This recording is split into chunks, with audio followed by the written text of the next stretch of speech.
سے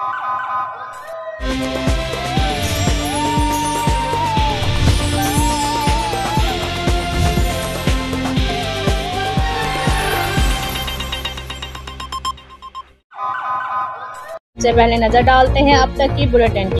جی بالکل، خواتین کسی بھی قوم کی ترقی اور عروج کی بنیاد ہوتی ہے۔ طریقے پاکستان میں بھی مسلم لیگ کی خواتین نے مثالی کردار ادا کیا۔ اب پھر وقت کی اہم ضرورت کے مطابق مسلم لیگ نون کی خواتین کا ہر اول دستہ میدان میں پیش ہے۔ ان خیالات کا اظہار ڈویژنل صدر مسلم لیگ نون خواتین ونگ ملتان و سابق MP خولا امجد اور divisional general secretary doctor Ghazala Shaheen وائی نے وہاڑی ضلع کی تنظیم 9 کے حوالے سے میڈم سبیلہ کرامت کے آفس میں منعقدہ لیگی خواتین ورکرز کی میٹنگ سے کیا۔ سابق MP و سابق ضلعی صدر خواتین ونگ وہاڑی شمیلہ اسلم نے وہاڑی ضلع کی خواتین ونگ کے تنظیم کے حوالے سے تفصیلی بریفنگ دی۔ میٹنگ میں ضلع وہاڑی کی تنظیم پر مشاورت کے ساتھ ساتھ پہلے سے متحرک عہدیداران کی کارکردگی کا بھی جائزہ لیا گیا۔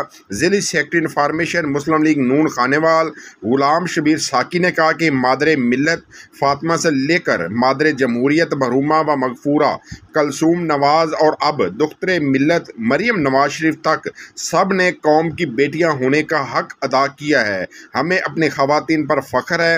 اجلاس میں میڈم نوشین ملک ڈویژنل نیب صدر، madam Maria divisional general secretary Madiha Sheikh سمیت خواتین کارکنان کی بڑی تعداد نے شرکت کی۔